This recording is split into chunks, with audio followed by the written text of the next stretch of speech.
All right, this is lesson 2.1 on applications of percents. And so we're going to go ahead and start working through these problems. The first are 4 warm-up problems, so please work through those. Pause your video, and then when you're done, we'll go ahead and go over them.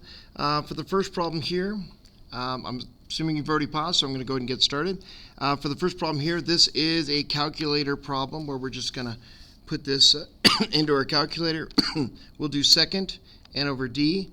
And that'll give us our mixed form, so we can put the 3 in the front, you can put the 2 in the numerator and the 5 in the denominator, times, and once again, second n over d to get the mixed form, 7 and 1/6. So that is going to be 731 over 30. And then we have to convert that to a mix. We always want to give the improper, and mixed form. So to get the mixed form, we do second, and then we hit this button right here that's next to the n over d. It's like 10x to the nth. And that gives you that conversion, and that'll give you 24/11 over 30, or 11/30ths. All right, so those are your two answers for number 1. For number 2, this is going to be order of operations. And so nothing to do in the parentheses. There are no exponents, so we go to multiplication, division. There is multiplication right here, the 2 times 6. So that'll give you a 12. So this will be 5 minus 12.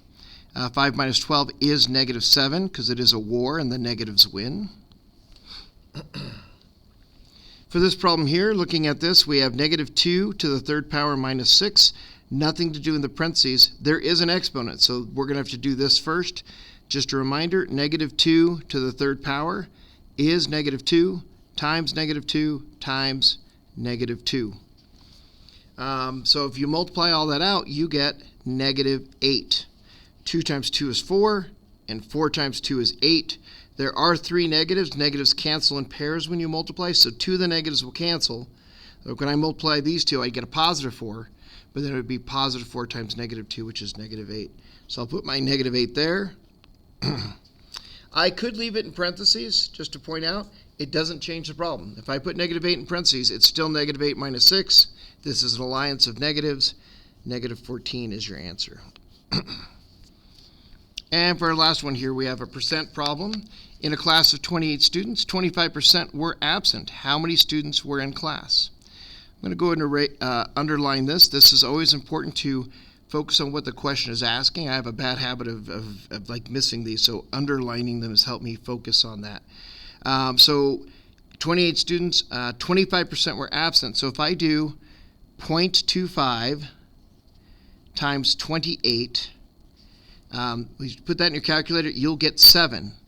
But remember, this 7 represents the number of absent students. They're asking how many students were in class. So I'm going to do 28 minus 7, which gives us a 21. So there were 21 students that were in class if 7 were absent. Just point out here, you could have done 25 over 100 instead of 0.25. So whichever method works for you to get that 7. There's another way to do this problem, though. If 25% were absent, 25% were absent. That means the other percent should be present, right? That means 75% were present. They were in class. So you could solve this problem by finding 75% of 28.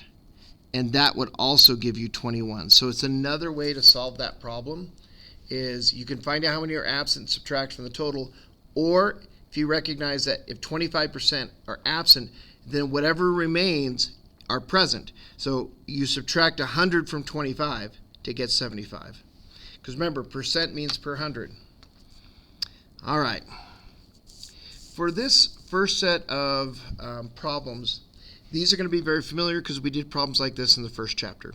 This is finding the part. In other words, we're finding the percent of a number. So in each of these problems, they tell you the percent that you want to find, and they tell you the total or the original value, and you're finding the part. Like, what's 25% of 60? Well, I'm going to go through this pretty quick because this is kind of review material.